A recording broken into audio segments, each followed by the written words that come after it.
I never thought the name Rhea Ripley would be as big as it is now. Just going out there and doing my thing, I'm inspiring a whole new generation of people. Power! People love to hate Rhea Ripley. The more you talk about me, the more you're acting like a fan. Your entrance at WrestleMania 39 was so good. Yeah, it was great. I have to humbly agree. What's been the WrestleMania moment for you? My match with Charlotte. It's everything that I wanted my first Mania to be.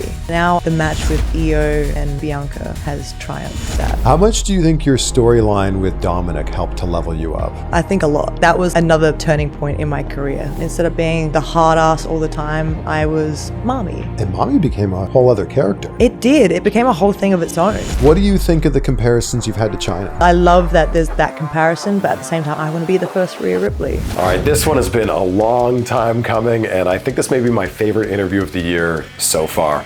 Big thank you to PDS Debt for sponsoring this episode. Now please enjoy this conversation with the one and only Rhea Ripley. Well, thank you for finally making this happen. Thanks for waiting for me to be free. Oh, I mean, you were very busy. Yeah. It's crazy. We had your husband on, and that was a blast. Yep. You spent about 93% of the interviews talking about you. I know. I watched it while I was doing cardio, and I was like, wow, this guy's just not saying anything about work at all. Just talking about our marriage pretty much. I'll take it. We would talk about other things, and he'd be like, but you know what I really like about my wife? Literally. So I feel like we'll have to do the same. Just talk the entire time about Buddy. That's fine. I mean, he might not like what I have to say, but I'm joking. He's the best. It's so fun seeing you interact with fans because, like, you create this moment for them, right? Who was that person for you when you were growing up? You know, I didn't really get to meet too many like real famous people growing up. And like when WWE came to Australia, they were always so like tired, which I understand. It's a long flight. I get that now. As a kid, I didn't understand. So like it was hard to really like get excited because they were all just so sleep deprived. They just wanted to get through the airport, get to the next show. Adelaide's a small place. So like I didn't really have that moment until I started going to like Riot City Wrestling. And that's where I started wrestling. And I just meeting like Chris Basso, Matt Basso, Brad Smythe, like all the wrestlers that were on that show, they're the ones that I got really like giddy over and really excited over. And they'd all come out after the show had done and they'd go around the ring, all the baby faces, and they'd sign photos and hug babies, high five children and all that jazz. And that was like my time to shine. I was like, I love these people. And then did it remind you of like, all right, if I ever get in that spot one day, I want to make people feel like this? Yeah, for sure. Like that was a really special thing for me. And I remember like just going home after those shows and like being so hyped up and excited and just going straight to mum and telling her everything that happened, being like, oh my God, Jonah Rock spat his chewy gum at me, which is now Bronson.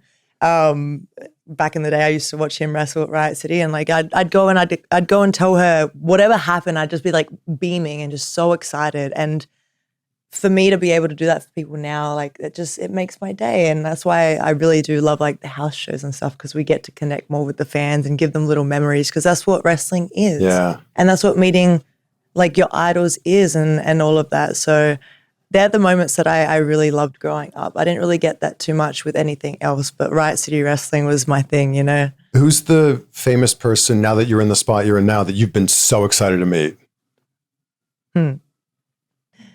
I think everyone knows who it is. David, good old Art the Clown, you know? I want to meet him so bad. I want to meet him so bad. And I'm just like waiting for that day. I've been trying to get him to shows to come watch WWE. And it's just like our schedules just don't line up. But one day I will meet him, and I hope that I'm not too annoying. I really hope I'm not too annoying. I hope that I love my fans. But I really hope that they haven't staled my name to him, because he's probably heard it over and over again. Like, do you know Rhea Ripley? He's like, yes, I know Rhea Ripley. So I'm excited to meet him one day. It needs to happen. It needs to happen. And we need to get you in a Terrifier film. Oh, I would love that. I want to be in Terrifier 3 so badly. Okay. And it's the last one.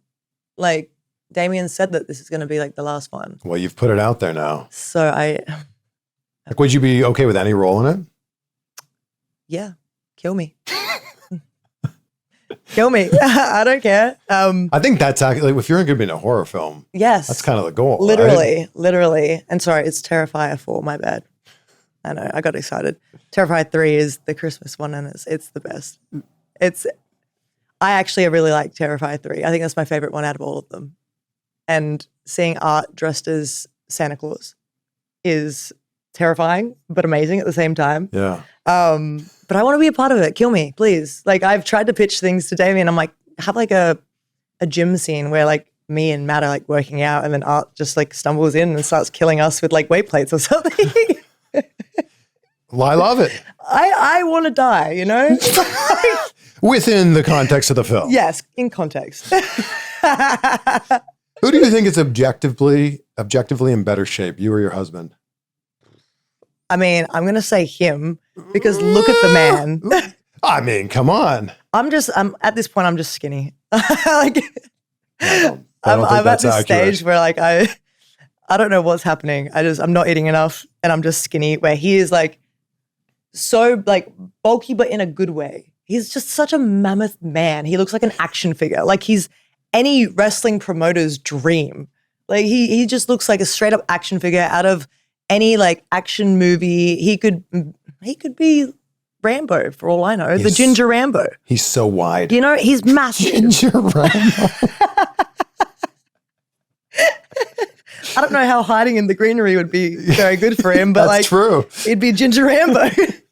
He's just so wide. Like He is. He's a big boy. Like you don't know how big he is until you stand next to him. I feel the same way about you, though. Really? Oh yeah. Oh man, see, I get the opposite all the time. What? People are always like, you're a lot smaller in person. Or like people be like, oh my God, you look like this one girl from WWE. Her name is Rhea Ripley. And I go, well, you never know. And they go, nah, you're too small. She's way bigger. And I'm just like, wow, wow, my heart. Like, I'm trying, guys. Is it because you don't have the makeup on? I think it's the makeup, and I like to wear baggy clothes too, so that like hides my shoulders a little bit. But like, I don't know. I look at myself as like a smaller individual, and I know Matt's the same. What? I don't know. I don't know. You're larger than life. I know, but I don't see that. I feel like wrestling's so like bad for me in that way because like we see ourselves on TV week in and week out, and like for me, I'm someone that like always strives to be better and to do better and look better, and I want to perfect myself, but there is no perfecting yourself, and that's what I have to try and remind myself. And Matt's exactly the same. He's always like, I'm small, I look flat, I'm fat. I'm like, bro, you're like the most physically fit individual here. Like in this gym, you stand over everyone. He's like, nah, I'm fat. I'm like, no. I wish that he could listen to himself, and then vice versa. He wishes that I could listen to myself. When you watch yourself on TV, you know, in the gear and in the makeup, do you see you? I do. I feel very comfortable in that gear and in that makeup. I feel like that is me. I'm like going out there and I'm being me. Every now and then though, like I do see pictures of myself or like a little clip and I'm like, yo, she's sadistic. I don't know where she came from, but like she's hidden down there deep, you know, like just the person that comes out of me when I want to prove a point, and the person that's inside of me that I can't show in everyday life, I guess sort of comes out. Like I got some photos from the last Raw where I pulled out Raquel from her match, and I was looking through the photos and I was like, I didn't even know I could do that with my face. Like, I look like I'm shape-shifting into a demon, like straight up shape-shifting. It's just crazy. Did you always think this was possible growing up? Honestly, no. I always talk about like my Riot City Wrestling tryout, and it's funny because my coach, he went around the room after the tryout and was like, where do you want to go in wrestling? He asked everyone in the tryout, and everyone said, I want to make it to WWE. And he straight up like got sick of that answer. And he's like, I don't want to like break your heart or like ruin your dreams, but like that's probably not going to happen.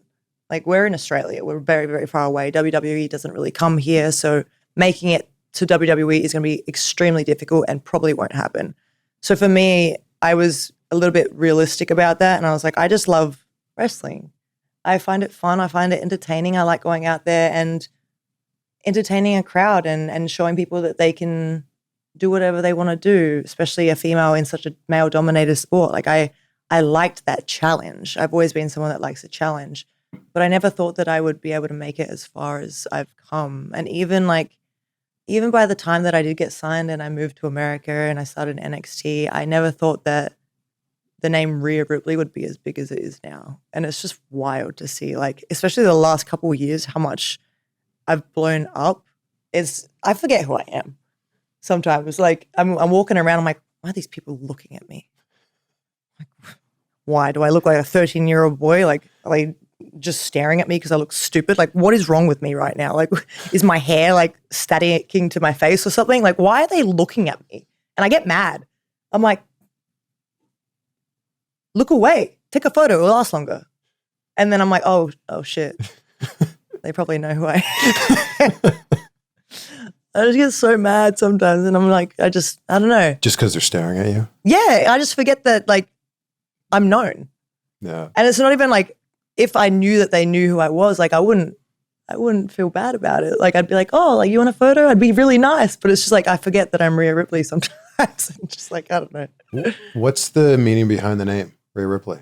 Rhea Ripley? So when I first started, they asked me for 5 combinations of names. And I went through trying to make combinations of names that I liked from like either band members or like just strong women in general. What were you going by before? Demi Bennett, which is my name. Yeah. Yeah.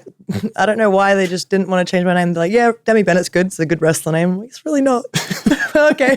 So, hey, I'm glad because some people have 3-4 wrestling names and I'm glad that I just have 2. And one of them's your real name. Exactly. Yeah. So it's a lot easier. So you only have one wrestling name, really. Exactly. And like now people know what to call me at work instead of having like 6 different names. And you're like, oh God, which one is it today? Which one am I going to call this person? What do I normally call this person? So what was on the list? What were the 6 combinations? So, oh man, this is a long time ago. I know that I really like the name Isla.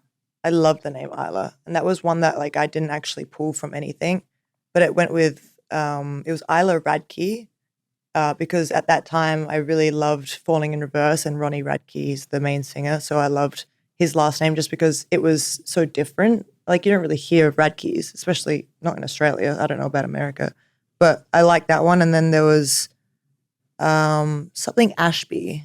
I can't remember what the start of that one was. It was something Ashby, and Ashby was the guitarist for Of Mice and Men. And then Rhea Ripley came from, Rhea is a goddess's name. And I was like, she's cool. I like that. And then Ripley came from the chicks from Alien. So, oh, wow. Yeah. Sigourney Weaver's character, right? Yes. Yeah. And she was a badass. And I was like, I want to be like that. I want to be a badass. Yeah. And they just mesh so well together with the RR. It just always works out. I mean, like, you see Roman Reigns, Ronda Rousey, Ruby Riott, Raquel Rodriguez. Like, yeah. I don't know what it is. It's just, it works. Yeah. But yeah, Rhea Ripley just stuck. And we were getting ready for the first Mae Young Classic. And I think it was Bloom, I believe, just walked past and he goes, Rhea Ripley? I go, guess so. I got no choice. Like I sent you my 5 names. You guys pick one. Is it true you cried before that first WWE match? Dude, I was terrified. Why? Yeah, I was just scared. Like I was 20 years old on the other side of the world by myself and I had never wrestled on TV before. I'd never been in such a massive production before. Like I was wrestling at footy clubs and random like buildings in Australia. And then I went to Japan for 3 months and that was scary in itself, but it wasn't television like WWE was. And being a part of the first Mae Young Classic, it's a historic moment. I didn't want to screw up and I didn't want to fail in a way. I'm like someone that doesn't like failing. Failing is not an option in my books. I don't like it. I don't like even thinking about giving up on something. I'm stubborn. I'm very, very stubborn. I don't like giving up and I don't like when people give up on themselves either. So I was scared that I would stuff something up and then be looked at as a failure. And I didn't want that to happen. So I put so much pressure on myself that I gave myself pretty much a panic attack, which I do a lot. unfortunately. But it's just because I want to be bigger and I want to be better and I want to make people proud. And I put it all on my shoulders, and sometimes it gets a little overwhelming. Was it the pressure of like, this is it, this is my shot? Yeah. And if I mess this up, I might never get another opportunity? Yeah. I mean, at that point, I had gotten that contract. I was already signed by the time I moved over for the first Mae Young Classic, but anything can happen. Like, people get let go in developmental, left, right, and center. Anything can happen, and I didn't want to move my life all the way to America to then stuff up once and have to move my life all the way back to Australia. It was a very terrifying moment for me, but I also got to remember that, like, I trained for years for that moment, and I didn't want to throw it all away, and I wanted to show people what I had. Do you still feel that pressure now? Yeah, dude.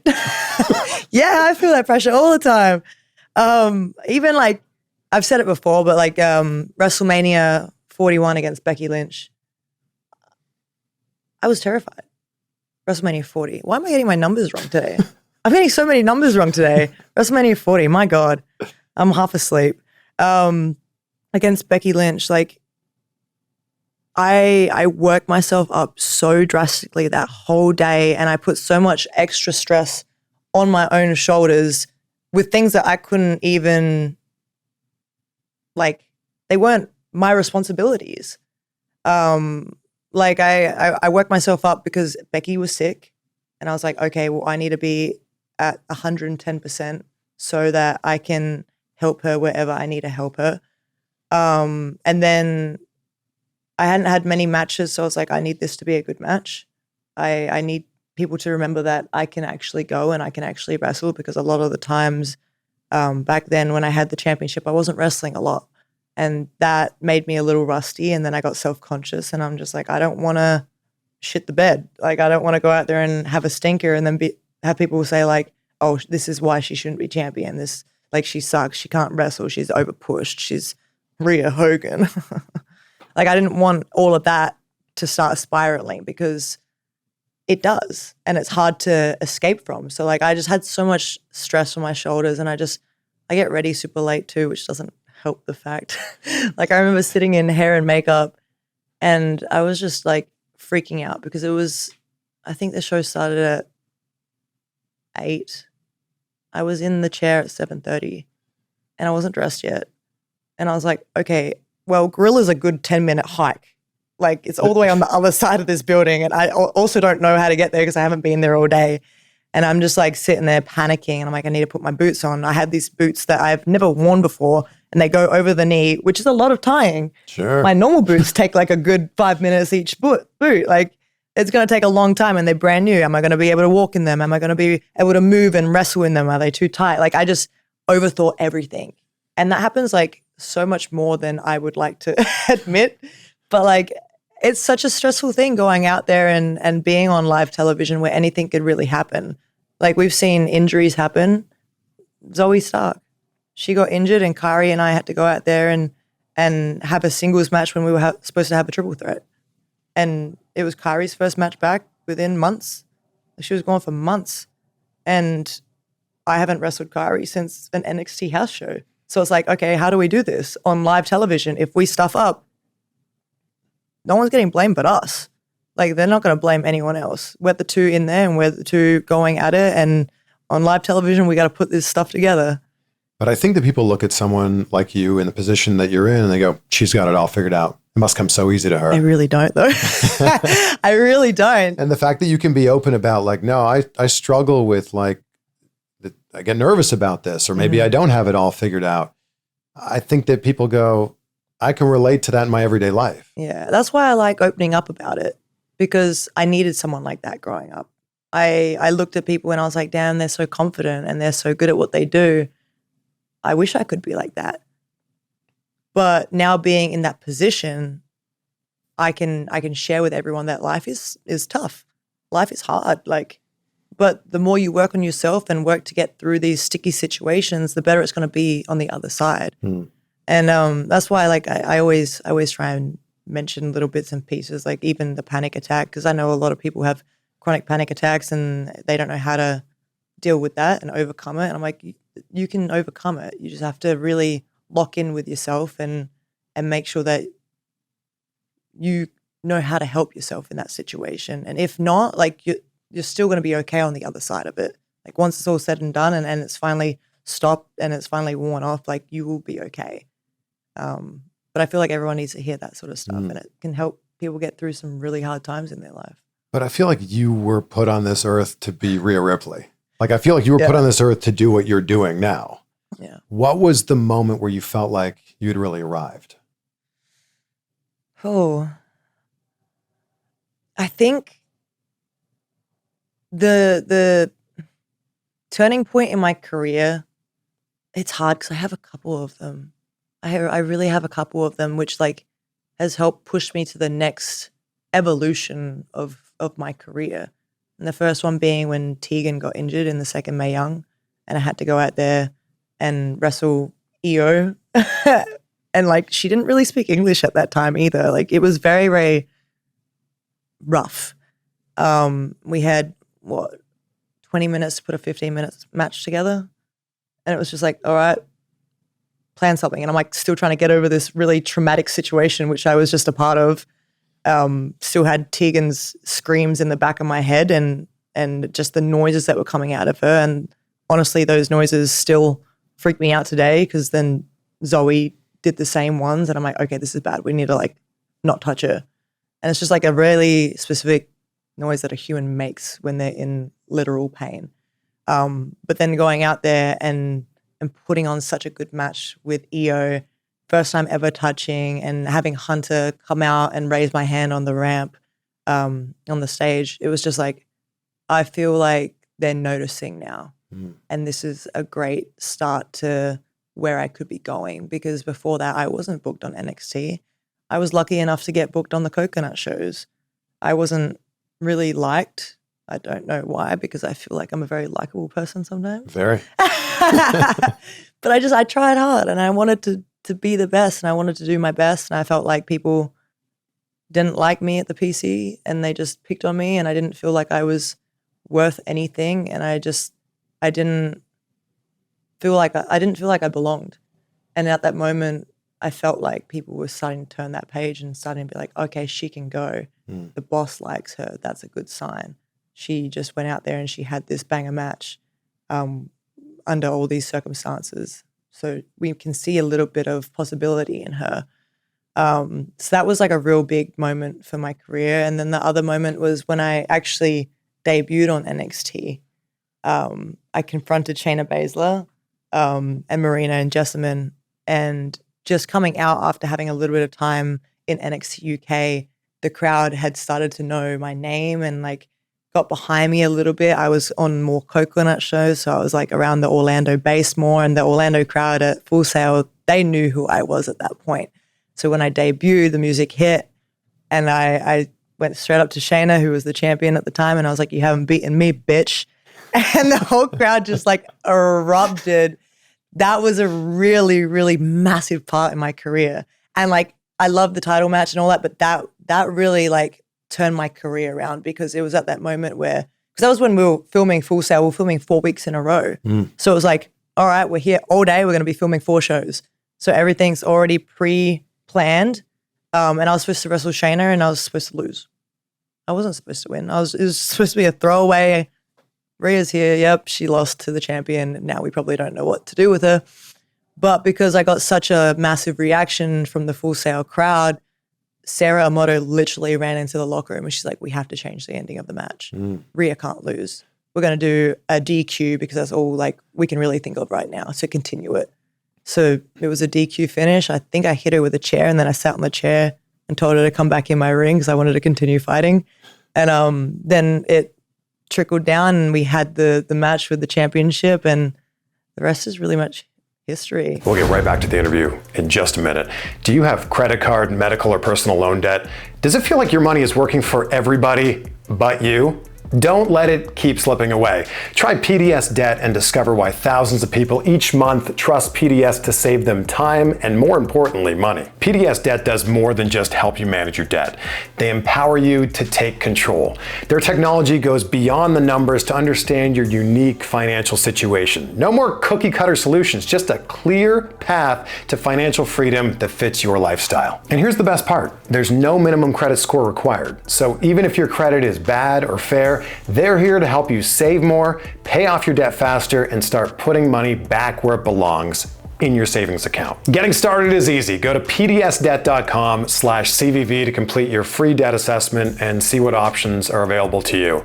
Anyone with enough eligible debt qualifies, and every day you wait, it's costing you money. Get started with your free debt analysis in just 30 seconds at pdsdebt.com/CVV. That's pdsdebt.com/CVV. Take control back by going to pds.com/CVV today. It's just been like so much momentum, right? Yeah. It's like this builds on that builds on that. Yeah. And somehow it keeps getting better. I don't know. I feel like my whole career has just been like happy / really shitty accidents that then push me to the next level.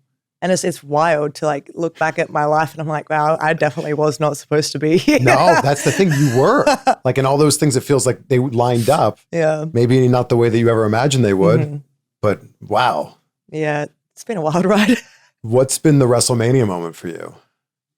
Honestly, the WrestleMania moment, I always said my match with Charlotte because it's everything that I wanted my first Mania to be, because it ended up being the COVID Mania. I didn't get my family. I didn't get the crowd. I didn't get anything that normally goes into a Mania. And it was just like, wow, I'm back at the place that I really didn't like going to every day. And this is my WrestleMania. So to then go and like face Charlotte again, but it being in front of a crowd, and I saw my family in the front row. I had like all the adrenaline in the world. Everything was like so perfect. And then I beat her for the first time. I won the SmackDown Women's Championship. That was like my WrestleMania moment. But now I feel like the match with Iyo and Bianca has triumphed that. That's such a good match. I am literally so proud of that match. That I love those two so much, and like going through NXT with them and like overcoming things with them and watching them overcome things and watching them grow as performers, and then me growing as a performer to get to that point where we could go to WrestleMania and have such a stellar match and have people like chanting, "This is awesome," and us being the opener. I mean, I couldn't ask for anything more. I understand I lost. Like, it doesn't matter at that time. It really didn't, because that was Iyo's moment, but we all got a moment from it at the same time. Yeah.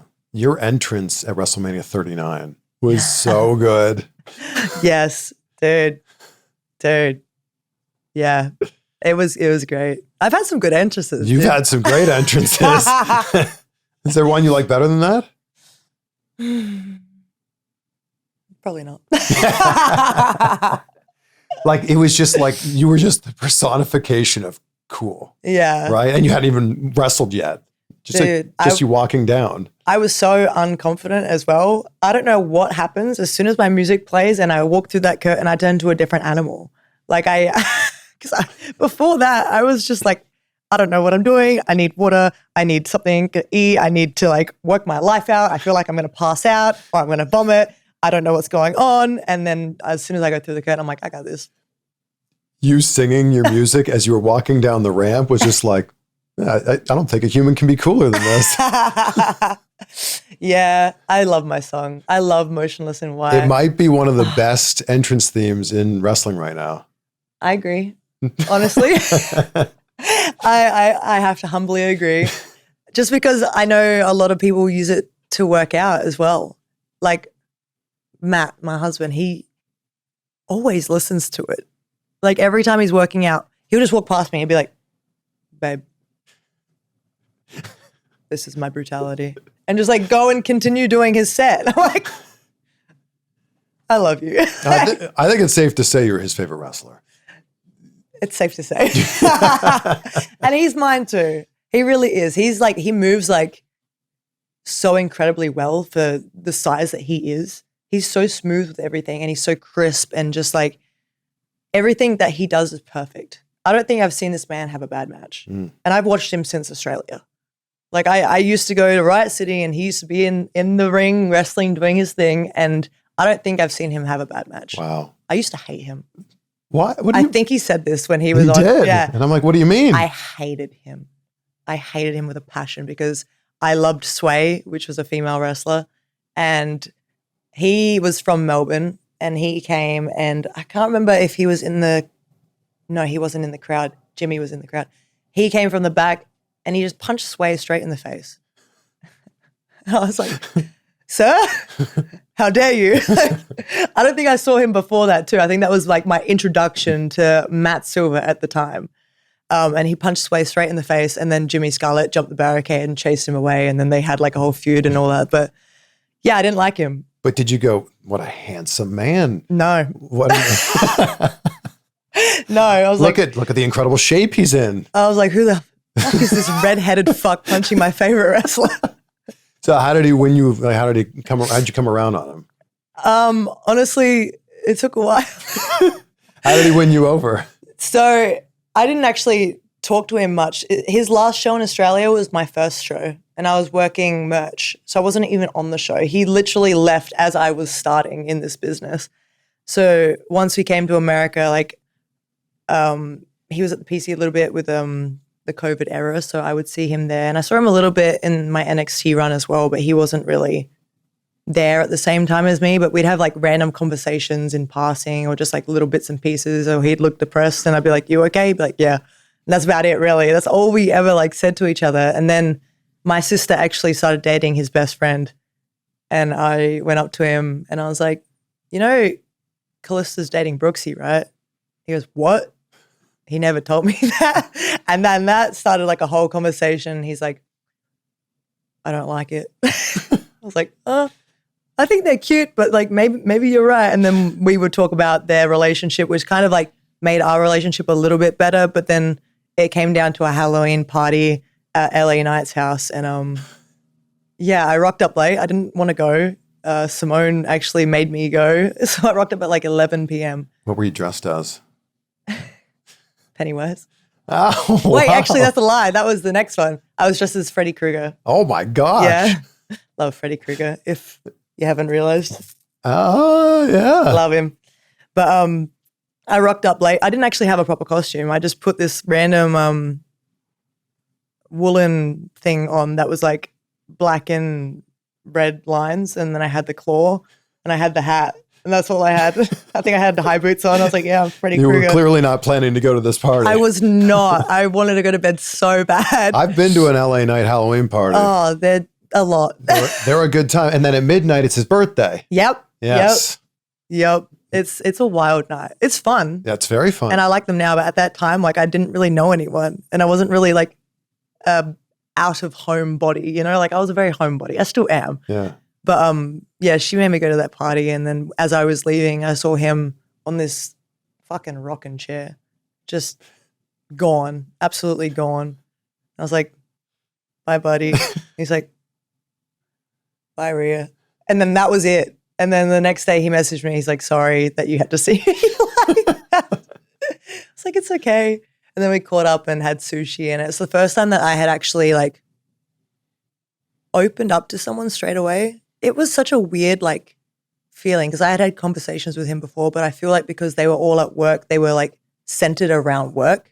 Where when we went and got sushi, he was a completely different person. I saw like the happy, bubbly side of him, the protective side. I talked to him about everything that has happened in my life before that moment and like the bad, the good, the everything. I told him about past relationships. I told him about things that I've overcome and like just watching him and his demeanor and like how then he would open up, but he'd also like get angry or upset or happy for me about those situations. I was like, okay, he's actually listening and he actually cares. Where a lot of people, you talk about your life and you're like, oh, they're just listening for the sake of listening, where he actually like listened, which then helped me open up more. And by the time that date was over, like he knew so much about me, so much more than he had already known. And like I just knew from pretty much then I was like, he's someone special that I kind of want to like continue seeing and see where this goes. Even though I hated him before. Look at you guys now. Yeah. Look at you now. I know. Now we're married. We got 3 fur babies. It's 3? We got 3. Yeah. Wow. Yeah, it's wild. We have Luna, who was my first. I got her when I first moved over. So she's like 7.5. And then I have Barry, who I got with my ex-partner. And he's a handful. But Barry. yeah, he's a lot, but he loves Dad. He loves Dad. He's his favorite. And then we got Bella, who we got off a crack addict in the middle of the road. You told me that story. Yeah, wild. Crazy. It was nuts. And it was the day that I got back after vacating the title because I was in the sling and I was just depressed. I was so depressed. I was And like, here's a woman on the side of the road selling a dog. So this guy was in the middle of the road. It was like this slither of like island in the middle of the road. And he's just holding this dog like this. And she's just like, all 4 feet just dangling. He's got a sign. And we drove from like behind and we didn't see what the sign was. And as we got to the other side, I tried to turn around and he like half like turned. I was like, I can't read it.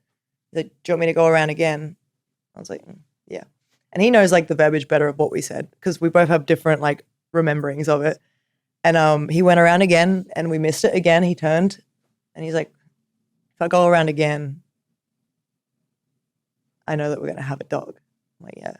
Like, I'm going to get the dog if it's for sale because it doesn't look healthy. Like, it looks very, like, malnourished. So we went around again, and by the time he went over the 7-Eleven, it was just like a wild goose chase, just trying to, like, track this guy down. And then he was walking around the dumpsters, and I was like, Matt, he's going to dump this dog. Like, we need to get this dog off of this person because I don't know what he's going to do with it. So then when we pulled into 7-Eleven, I literally wound down the window, and I didn't even finish my sentence. I was like, how much? And he's like, $100? Okay, bet. It's like the first time I've ever had cash on me as well. I was like, It was meant to be. Meant to be, $100. And then he starts talking and then this lady comes over and she's just like, we had a whole litter of them and this is the last one. And if we have to keep her, then we'd keep her. But, you know, we got 6 dogs already. And What an American accent. bro, I was like, these people don't have 6 dogs what a and they Southern did not accent. have a litter of puppies. Well, they now have $100. Literally. I was like, take your $100. Go do what you got to do with it. Yeah. I don't want to know We'll about save it. this dog's life. Give me the puppy. Yeah. And I was like in my sling and I gave him the money and he just goes and just holds her up to the window. I was like, sir, I cannot grab the dog. Can you please just put it on my lap? He's just like holding it. I'm like, I gave you the money now. Give me the merchandise, you know? Like, give me the dog. But as soon as she sat on my lap, she curled up in a little bowl and she's just the cutest little potato that you could ever see, you know? Yeah. I Now bet you she's miss him so much. I do. You're on Even the road though a they're lot. demonic forces now. Like they're just absolutely crazy. But I miss them so much. How much do you think your storyline with Dominik helped to level you up? Oh, I think a lot. Honestly, I think that was like another turning point in my career, being partnered with Dom and also being a part of the Judgment Day. It made me open up as a performer. It made me have to work a lot more because I was doing like 9 segments in a 16-segment show, sometimes more. We were doing everything as a part of Judgment Day. I was running around helping Finn and Damien and then helping Dom and doing promos, making business deals, wrestling myself, doing women's storylines. And I was just like, I had no time to think about absolutely anything. I just had to go. I was like, what do I need to do? Cool. Going live in 3, 2, 1, do what you got to do. And then being partnered with Dom, it just like, it helped my character like transform into something different.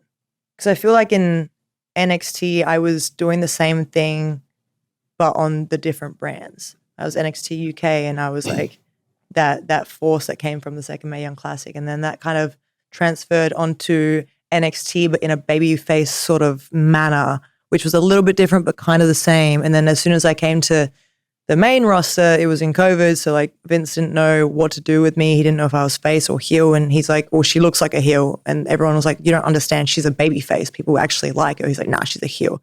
So then going out there and being so confused on like what I'm doing, but not having that crowd reaction to actually like feed off of and prove my point that I was a babyface at the time, it made it really hard. And then after that, like obviously the trial and error with the tag team stuff, but also like holding on to who I was in NXT.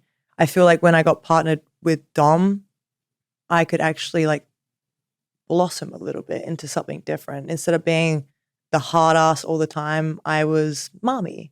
And Mami became a whole other character. It did. It became a whole thing of its own. And it's just like, it's wild to see how far that Mami character went.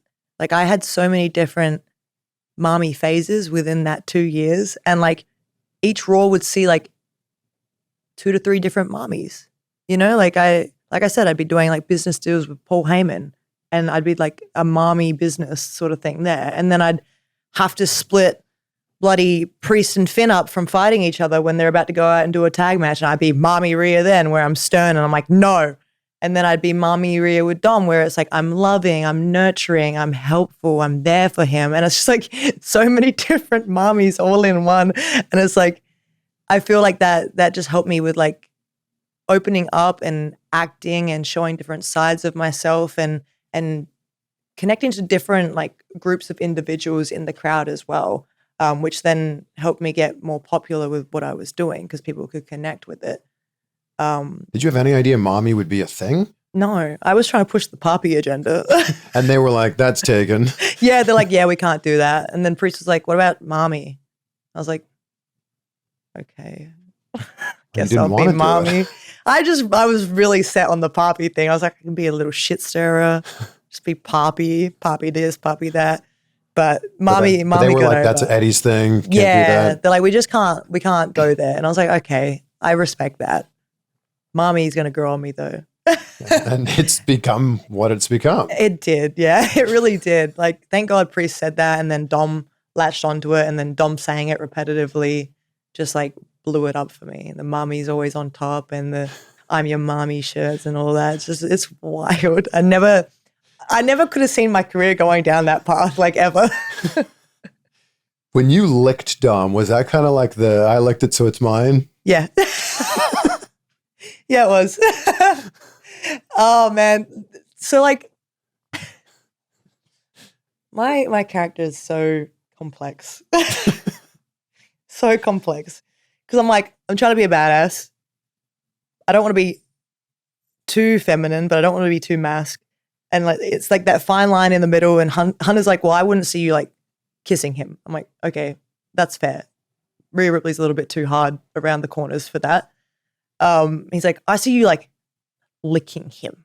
I'm like, sadly, I do too. Like, you know, I feel like that's just something I would do. And like, Rhea Ripley's just like, so complicated. And it's like, I don't know how to, there's layers to Rhea. Like, she doesn't know how to express herself. So she does it in a completely different way to like hide little bits and pieces. And it's just like, licking just seemed like such an appropriate thing to do. And I was like, yeah, I licked it, so he's mine. I own him. He's mine. Like he's my boyfriend. Okay? Like, you don't get him.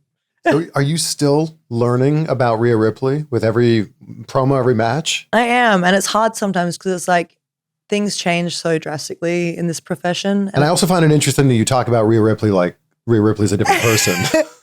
Sometimes she is. Sometimes I'm like, was that me? Because I blacked out for a second. My bad. I literally come back sometimes and I'm like, I don't remember what just happened. It's like it really just took over my entire body and being. Yeah, I mean, I can't remember where I was going with that. You're learning as, as the weeks go on about like, oh, maybe this would work. Maybe this would work. Yeah, and it's just like, I feel like Rhea's so complicated that I can't grasp exactly what the emotions are that I should portray because it's a struggle that people go through daily as well. Like me as Demi, like I don't know how to portray the feelings that I'm feeling and the emotions, and sometimes I lash out when I shouldn't. And that's really what Rhea's like too. Except she's like a serious case of batshit crazy. And she really doesn't know how to express her feelings. And every time she does express a feeling and open up to someone and latch on, then they do something that takes that trust away. And then it's right back to the start. And that's what I feel like some people can't follow because they're like, hang on a second. No, last week she was okay. This week she's really angry again. It's like because that little boundary was crossed and now all walls are up again. And it's just like I learn little bits and pieces and like going through the stories and having them change like drastically week to week and like also not knowing exactly what is happening. I have to like work on the fly sometimes and like try and portray the feelings and emotions that Rhea would be feeling in that current moment. And sometimes it's just so complex that I don't realize what's going on. Sometimes the fans would like write this whole like essay of like why I felt that way. And I'm like, wow, you really broke down my emotions. Like you nailed that. I couldn't even put that into words and you have literally deciphered the code. Like it's just wild because it's like it's something that some people go through and some people don't. So some people are going to relate and some people just think that I'm crazy. The way that you pin people is like the most Rhea Ripley thing ever. Yeah. Like it feels like something that only your character would do. Yeah. So that actually started in Australia. Oh, you've been doing it that long? I've been doing it for a long time. I pinned Zach Sabbath that way, which was like an intergender match that I had. But I've been doing it for a long time. And I think the reason that it's like really stuck with me is because Matt and Chris Basso, my trainers, they used to call it the sexy pin. And we used to laugh about it every time we'd do it. Be like, ha, sexy pin. So it's just like, I think that's just stuck in my head. Now I'm just like, ha, sexy pin. Like, I don't know why. It's just like my automatic like movements now. It works. It works. It works. Very Rhea Ripley-esque. You've mixed it up with a lot of guys. Mm-hmm. What was the first one? So the first one would probably be Zach Sabbath. What about in WWE? Tozawa. Oh, that was the last one. I actually had the handicap match in NXT with Aaliyah and Robert Stone. Yeah, that was fun. I want to do that again. When you picked up Luke Gallows, it's like you made it look like he weighed nothing, and he's a big guy. Dude, I got him up there and literally I think you could see the smile on my face. I'm like, oh my God, I'm doing it. And then once I threw him down, like I got so in this man's face. I was just screaming. I'm like, you know who I am? I'm Rhea Bloody Ripley. I'm just like so hyped that I got this man up and held him for a couple of seconds and then slammed him. Because he's big, dude.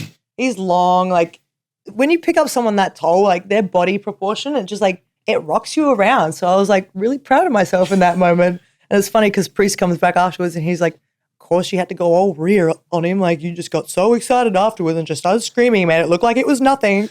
It's like, sorry. Sorry, Dad. Like that's the point. Yeah. I was there to help you. What do you think of the comparisons you've had to Chyna? I love them. I do. I really do love them. I think she was such a unique being in this industry and she really did like open up so much for women, especially like intergender wise and just like being part of DX and all of that. Like she's done so much incredible stuff and she's really someone that like I look up to, especially being different, being bigger and bulkier and just having a different build to a lot of the women. She's someone that I really do look up to. So I'm glad that I get the comparisons. But at the same time, like I want to be the first Rhea Ripley. Like I love that the whole storyline with Dom, him being Eddie, me being Chyna, it kind of just like flowed. And a lot of the stuff that we did, we didn't actually mean to match up with stuff that they did. It just kind of worked out that way. Like even just mannerisms, like it just came so naturally that would be what we would do. And we did it and we'd come back and then on Twitter, people would have like comparisons of like us doing it next to Chyna and Eddie doing the exact same thing. And we're like, wow, like we didn't even mean to do that. So like, I love that there's that comparison, but at the same time, I want to be like the first Rhea Ripley. And there's like this entire generation now of little girls that want to be the next Rhea Ripley. How does that feel? It's wild. It's wild. I don't even know how to put it into words, to be completely honest. Like it makes me proud. It makes me emotional because I'm just like, I could be helping someone accomplish their dreams. And it's like, that's what I wanted growing up. That's what I wanted to look up to. And it's just wild to like see little girls get so excited for me. And I'm like, I'm really just going out there and having fun and doing my thing. And I'm inspiring a whole new generation of people, even little boys. It's just wild. It's really sweet to see. And it's like, I'm glad that I could be motivating people and helping people strive to do whatever they want to do and accomplish things, and even the little girls accomplish things in male-dominated sports, because at the end of the day, it's all going to change. It's all going to swap up, and it's not going to be male-dominated sports anymore. It's going to be equal, and it's going to be a lot of the women are going to take over. So Quick timeout from this episode, and a huge shout out to NordVPN for sponsoring this episode and for keeping me safe when I'm spending time online. Wi-Fi networks, especially free public Wi-Fi, can be compromised by criminals who are going in there and trying to steal your data. But that's not the case when you have NordVPN. And it's incredibly easy to use, whether it's on your phone, your laptop, your tablet, or whatever you're using to access the internet. And it is lightning fast. In fact, it is the fastest VPN on the planet. And one of the best things about NordVPN is you can change your virtual location with just one click, so you can access content that's not available where you live. For example, the OG WWE Network is still available if you change your virtual location to a place where it still does exist. Head to nordvpn.com/CVV to take advantage of this exclusive deal that's going on right now. Check out those prices, plus 4 extra months, and NordVPN has a 30-day money-back guarantee, so if you realize this isn't for you, no problem. They've got you covered. Go to nordvpn.com/CVV today. You're my wife's favorite wrestler. I feel like I get that a lot. You're a lot of wife and girlfriend's favorite wrestlers. Yes. Hey, I'll take it. Yeah, I mean, she's just like unapologetically like, Rhea, that's it. We have like a dozen wrestle buddies from Big Shots, and she's like, she actually sent me a picture earlier. She's like, look, I'm sitting next to the Rhea one. I love it. I get that so much. Even just like looking out into the crowd, it's like there's signs and it would be like, my wife loves Rhea Ripley. And I'm like, yeah, she does. What do you think it is? I don't know. I don't know how to put my finger on it. A lot of people have said that it's like the sex appeal and like the confidence appeal. But I'm just saying what other people said, you know, like. I saw a TikTok that it was this girl talking. She's like, oh, my boyfriend's trying to get me into wrestling. And I was like, I don't know. And then I saw Rhea Ripley. I've seen a couple of them. Yeah. It's so funny to see that, because I'm just like, I'm just going out there and being me, doing my thing, you know? I don't even know how to put it into words. And just like, it's wild to see all those TikToks and signs and hear people say it. I'm just like, bet, that's cool. Like, I'm glad that I'm getting people's partners into wrestling. It's getting more eyes on it, and it's getting like more supporters for the females as well, because like they could fall in love with me, and then they could watch it, and then they could fall in love with Liv, Raquel, Naomi, Bianca, Iyo, Kairi, anyone really. And it's like that really gets the ball rolling, and they support us more and they get more into it, and it helps us get to that next level for the women. Did you know the reaction you were going to get when you did the stink face? No. I mean, I knew it was going to be big, but like that shit exploded. Yeah. Like, it wasn't even my idea. Whose idea was it? Nia. It was Nia's idea, guys. She's like, yeah, and then you stink face me. I'm like, bet. Okay. Right. If you want. But then like before all of that, I was like, I think I should do like the Rikishi. Pull them up, you know? Just do the little dance beforehand. I was like, I'm not going to get it spot on, so I'm just going to do my own thing. But I'll do the whole like gimmick. And man, yeah, that it still pops up. Oh yeah, on my Twitter. It's wild. I got so much publicity off that, but I also got so much like negativity. And I was like, guys, you need to calm down. What do you mean? Just like people just like saying that I'm taking the women's division back 20 years. And I'm like, that's not what's happening. It's just such a fun moment. It's a fun moment. And it's a house show. Yeah. Am I not allowed to have fun? If it was anyone else, you'd be supporting it. I feel like people love to hate Rhea Ripley. And, you know, the more you talk about me, the more you're acting like a fan. So continue talking. You're paying tribute to a legend. It's a fun moment. Exactly. And it's like, it wasn't even my idea. Like, Nia wanted to take my ass to her face, you know? Just trying to make the wishes come true, you know? But on the flip side, do you realize how much you're going to break the internet when you post some of these photos you post on Instagram? Oh, yeah. Sometimes I do it out of petty. I'm like the biggest petty person that you could think of. Like I dropped one before SummerSlam. What year was it? It was like a couple years ago now. And it was because I wasn't on the show. And I was like, bet, well, I'm going to trend one way or another. Oh. Well, it worked. Yeah. I'm just petty. I'm just a stubborn, petty mess. That's all that goes into that? Yeah, pretty much. Sometimes I'm just feeling myself, and I gotta remember that like I work hard for what I have, and sometimes it's okay to like flaunt it. Other people flaunt it. Why can't I? Like, I'm not taking a naked photo and putting it on Twitter. Like, I don't understand why people would get so upset over me taking a photo in my pajamas just because it's a bra and undies, Especially in WrestleMania season. Yeah. Like, you guys all dial in the diet. Literally. To look the best you can for that hour. Exactly. Like, if Matt can go out and post a photo with his shirt off, I should be able to do the damn same thing. Well. I'll wear something. But, like, I should be able to do that too. I'm sure that the majority of the internet thanks you for that. What does Matt think of it? He loves it. He's like, you're going to break the internet again. I'm like, bet. You want to, like, help me write a caption? You know how many people are so jealous of your husband? Yeah. Yeah, I get a lot of people like saying that on Twitter. Like the Dolph Ziggler meme is a massive one. It should have been me. That shit gets me all the time. It's good that you embrace it. It's just funny to me at this point because I'm like, I love my husband and there's no way that I'm ever going to do anything bad to ruin what we have. But it's really funny watching people try. Did it really get to the point with fans where you had to publicly say, like, stop sending stuff to our house? So it wasn't sending stuff. Someone actually came to my house. Oh my gosh. Yeah. So, yeah, it was the last Valentine's Day. So like this year.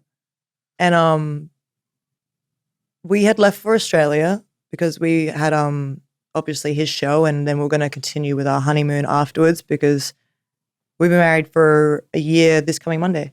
So like. And you told him, don't get injured in the match. I told him not to get injured. And he comes back, he goes, well, the bell didn't ring yet. I'm like, you little shit. Loopholes. Like, can't you just jump off the corner like a normal human? Like, please, why do you have to roll your ankle and like break everything? And then he still wrestled. He still wrestled. What a beast. And he still walked and he still did everything. And he gritted his teeth and took it on the chin like a champ because he didn't want to disappoint me.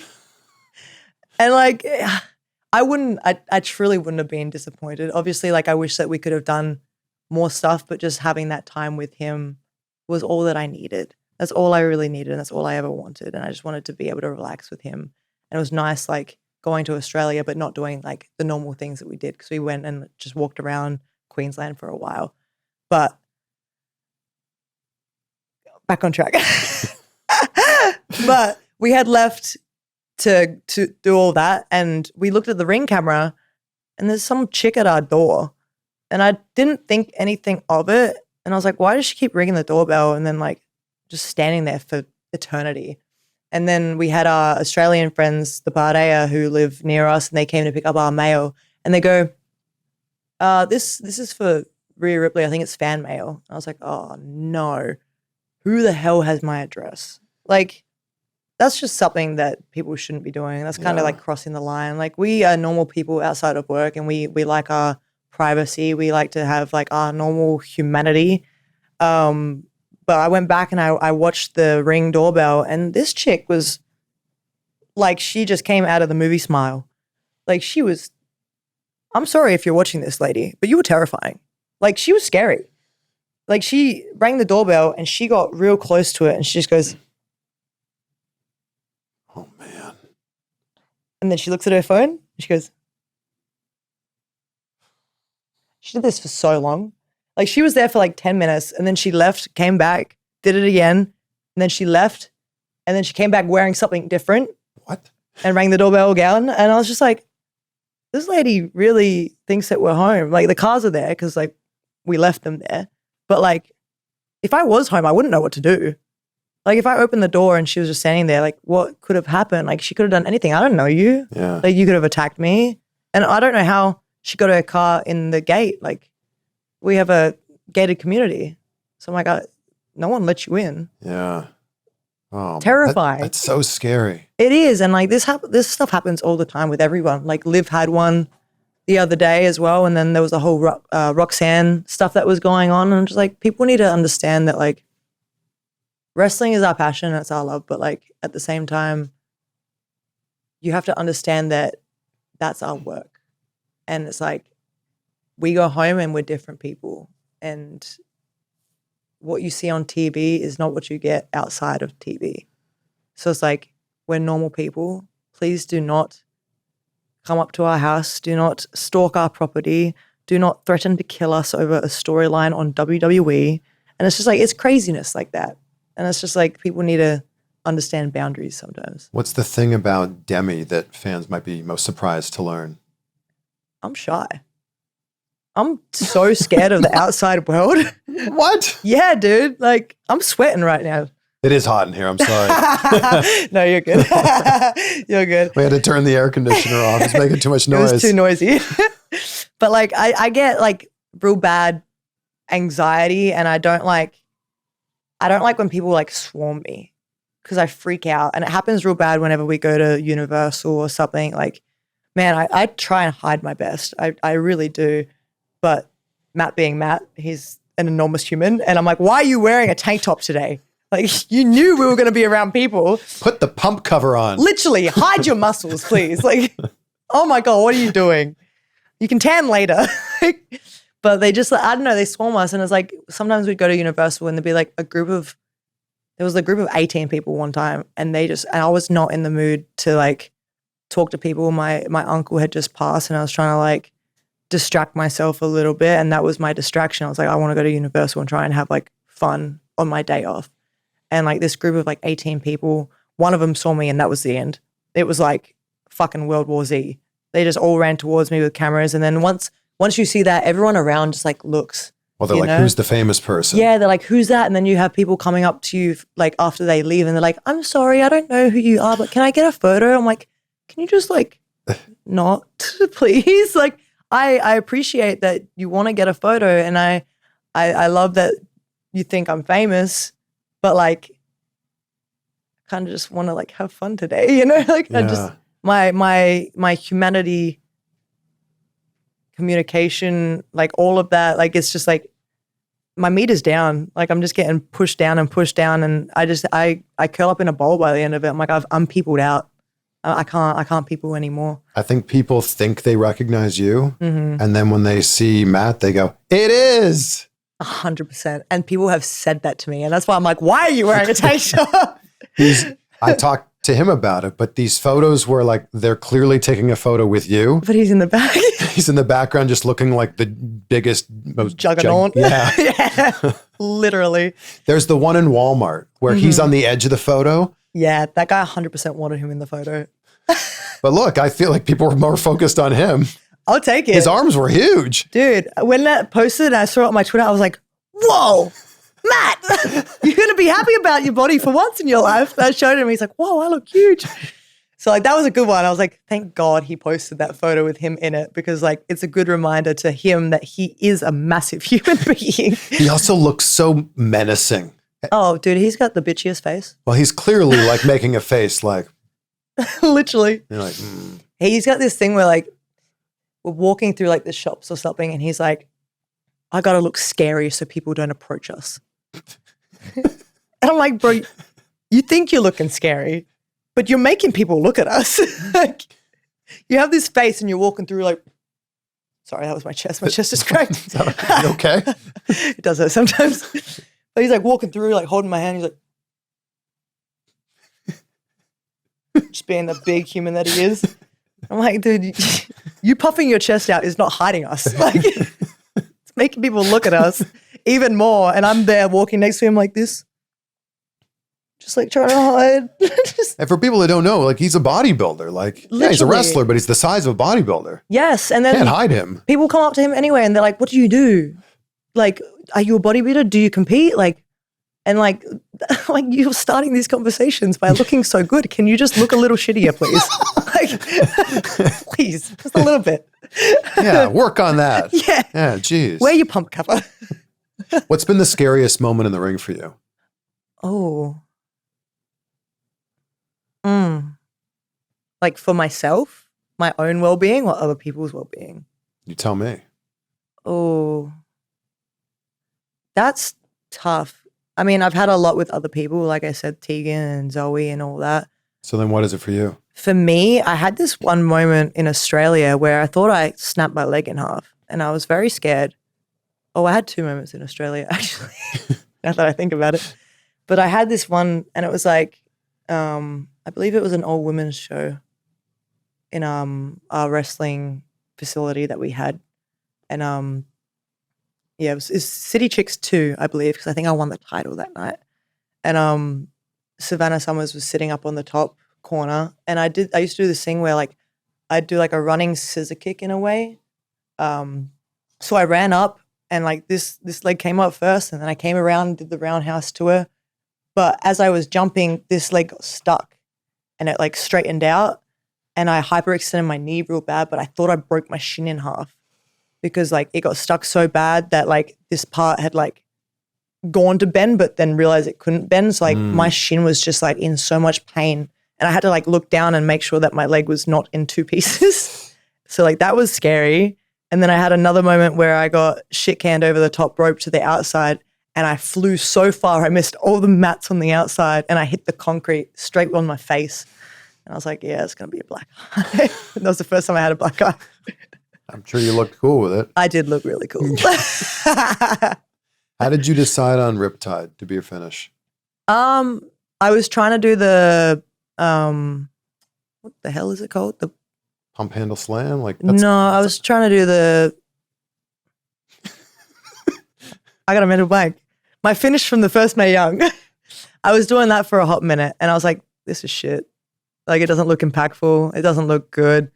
If people don't help me, I can't do it myself, because it's literally like, if they're a little bit taller, I can't pick them up very high. So I was like, I need to work on something. And I went to the PC, and Shane Haste, he was there, and he's like, I'll help you work on something. So him, me, and Tegan Knox went into like this squishy ring that we had. It was like a padded ring where you could do like high flying stuff to practice, and it's a nice landing instead of landing on the normal mats, which sucks when you're learning. And he was throwing out random moves, and then we got onto the pump handle slam, and I was like, that's kind of cool. Like, I like that one. I'd watched the video a little bit to see like how it was performed. I was like, it looks like it could be really impactful. So I did it with Tegan in the squishy ring for the first time, and I was like, that could be really, I like that. I think I'm going to stick with this. And it was at the time where like everyone's trying to find like a finishing move, and like if you're not on TV, you've got to keep your stuff like hidden because people will steal it. So it was like, I hit it a couple times, and I was like, okay, I think it's good. Filmed it, had it on camera, and then like I hid it away for like until the second Mae Young Classic. I hid it away for so long, and I was like, I can't let anyone see this move because someone's going to do it on TV before me, and I can't get booked to save my life. So I had to wait all the way to the second Mae Young Classic, where then I finally like pulled it out and hit it. You hit it as a sit out. I used first to. Few times, right? It hurts your butt so bad. So bad. I don't even know how to move my body that way anymore to sit out. Like, I don't know. I think Austin Stone Cold talks about how like landing the stunner for so many years like compresses your spine. It screws your back up real bad, yeah. And like I already have lower back problems, so like I don't want to know what it would be like if I had continued doing it where I would sit out. But people got hot when I changed it. They were like, why aren't you doing the sit out anymore? I'm like, guys, I got my reasons. Like, like I'd prefer some longevity here. I kind of want to like continue wrestling for a little bit. Yeah, I like to keep my spine in one piece. Literally. Yeah. But now my knees pay the price. So yeah, how are your knees? Yeah, they're not good. Really? Yeah, I mean, my knees have never been good like since birth. So it's like one of my kneecaps is like rounded. I think that's my right one, I think. Nice crack there. There it goes. But like it used to pop out all the time. So like my kneecap's rounded. It doesn't like, it's not triangle, so it doesn't go into the groove. So I used to get stuck. If I would try and like squat up real quick when I was younger, my kneecap would slide and go to the back of my knee. and like my leg would be stuck like this, and I'd have to like get someone to straighten it, and it would slowly go back, and then it would pop back in, and it was really bad for a hot minute until I started going to the gym and like working on my muscles to keep it in place. That sounds awful. Yeah, it wasn't good. So it's like every time I land on it, it's just like, I hope that it didn't move. Even though it's your finisher. Literally. Is there something that hurts when you get out of bed in the morning? Normally my lower back, especially lately. I don't know what's been going on. I think it actually started from the match I had with Raquel in NXT, where she gave me the back body drop onto the announcement table, but we undershot it and I hit the very like edge of the table, like right on my lower back. And after that, like my lower back was like just never the same. But I mean, I do whatever I can to try and like make it better. Like I have like our masseuse Matthew come over and he works on it. He helps stretch me out and like puts my hips back in line pretty much and just like fixes all that. And it's like, thank goodness I do that, and thank God for him that he comes over to help, because sometimes it gets really bad. Like I didn't think that I would be able to wrestle WrestleMania 42, sorry. 41? No, 41. 41, yeah, 41. Wow, my numbers are really off today. If you have a time machine, you could wrestle 42. This is like, I woke up at like 4 a.m. today and I'm like, so my numbers are just everywhere. But yeah, 41, I didn't think I was going to be able to compete because my back was so bad like leading up to it. And the 2 nights beforehand, I got Matthew to come to my room and he worked on me the night before Hall of Fame and the night of Hall of Fame. I was like, I need you to like make sure I can walk tomorrow. And he worked on me those 2 nights and it loosened completely just in time for the match. And then after the match, it was okay. And then like slowly, because I've been wrestling more, it's just like it slowly tightens up. But that's because I just don't stretch on my own. So that's my fault as well. Yeah. But it was that bad. I need to be better. Yeah, it gets really bad. I don't know if it's like a sciatic thing or whatnot, or just like my body in itself, like the shape of my body and how I'm like put together. I don't know what's going on, but it's something. But it does go down, and it definitely like revs up sometimes, and sometimes it's just like bearable. But DDP will tell you got to stretch it out. I know. I need to do. That's like that seems to be like the longevity hack for anybody who's still wrestling in their 40s or 50s. Yeah, they're like, I just stretch a lot. Yeah, and I need to see that. My problem with stretching is I've asked Matt to do it with me a million times, and I'm like, hey, can we stretch after this workout, please? Like, or before the workout, and he goes, oh, no, I don't need to do that. I'm like, bro, you're in as much, if not more, pain than I am in. Please stretch. Like, give me this moment of us stretching together so we can just get it done and do it. Yeah. And I don't have to feel like you're waiting for me at the end of the workout and you're rushing me, because he loves to rush me. He loves to rush me. Before we wrap this up, what was your first tattoo? Oh, my first one was my one that I got with Toni Storm. I got this one. The Roman numerals? Yeah, the Roman numerals. It's the date of Evolution. And it's also the date of my Riot City Wrestling tryout. You had none before that one? This was my first one, like my proper first one. Wow. Yeah. It was the date of Evolution, the date of my RCW tryout 6 years prior, the exact same date. And I was like, wow, my life has like gone on this wild journey within this 6 years. I'm like, this date has to be on me for the rest of my life. So me and Toni, we got matching. So move your watch to see tattoos. If I can read the Roman numerals. Let's see. Great watch. That's 10, right? X is 10. Mm-hmm. Then 28. Mm-hmm. Okay. Wow. Yeah. That was like 5th grade. I remember learning that. Yeah.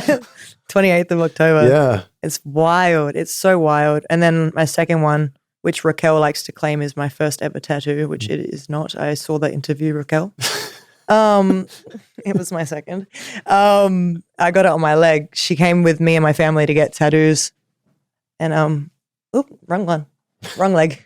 Like, I've got so many. I got so many. But me and my sister got kind of matching, kind of not matching tattoos. It's like the pinky promise. Yeah. She got like the real nice like lady petite hands on her arm, and I got the skeleton and the man hand, because we're just completely different aesthetics. But I got that, and then my sister got that, and then I think Raquel, she got something. I can't remember what she got. It's a great My pants. memory's not good. Oh, thanks. Is that Real Tree? I think it is. I think so. Right? Yeah. It's the Born Dead clothing brand. These were actually Matt's. He bought them for himself and then hated them on him. You're like, I'll take them. Score. I'll take it. They fit me, so love it when your husband buys clothes for himself and they don't fit. So you steal them. Oh man. Thank you so much for making this happen. No worries. This was so much fun. I'm going to ask you the question I ask everybody at the end because gratitude means so much to me in my life. What are 3 things that you're grateful for as we sit here right now? 3 things that I'm grateful for? Man, there's a lot that I'm grateful for. It's like hard to narrow it down to 3 things. I think one of them would be obviously my husband mixed in with my dogs because they're my family away from everything that I know, which is Australia. They have really like made me love where I am in my current life and just like made my home a home. Like Matt, Luna, Barry, Bella, they are my home. It doesn't really matter where we are. As long as I have them, I'm good. Like Matt is the best husband that I could ever ask for. He does absolutely everything for me. So I'm really, really, really grateful for him and everything that he does and how he makes me feel. So that would be number 1. Number 2, I would probably say my family, just in general. I don't know if you want to put that into number 1. I don't mind. It's your list. But like my family, they are so supportive of everything that I do. Like even though like my mum and my dad didn't like the fact that I wanted to start wrestling, once I started and they saw how happy I was having my first entrance, they were like, oh, she's like really enjoying it. Like we're here for whatever she wants to do. And they were like that with every sport that I played. I played soccer for 9 years and they were there every single game yelling at me from the side and just like mum would do this thing where she'd be like, run, Bennett, run. And it just made me run so much faster for some reason. And it's just like, they're always like there. They're like my cheerleaders and they're just so supportive and they want to be a part of everything that I do and they want to show how proud they are of everything that I accomplish. So they're definitely like, they're in there for sure. And then I'm grateful for my journey and my fans. It's been a really, really rough ride to get to where I am today. And the people that have supported me every step of the way, they have made my life so much better and so much easier. And they have really like skyrocketed me to the point that I'm at now. Because if it wasn't for the crowd at Full Sail getting behind me, I don't know where my career would be. It could be a completely different place. I could be back in Australia. Like there was so many times at the PC where I was like, I'm about to throw in the boots. I want to go home. I quit. Like, I don't want to do this anymore. I miss my family. I miss all this. And then I'd go out there and I hear them and see their support and like feel that feeling that I would get from being at home with my family. I'm like, okay, well, these guys are like, they're helping me get through this really crappy situation that I'm going through, but they don't even realize that they're doing that. So I'm really grateful for my fans, even though my moshers are some of the most feral, disgusting, crazy people that I have ever experienced in my life. I love them so much with my entire heart. I really do. They're one of a kind individuals and I love them. But yeah, probably just like my moshers and the overcoming of everything to get to where I am today. What a great way to end it. Thank you again for making this happen. No worries. Thanks for having me.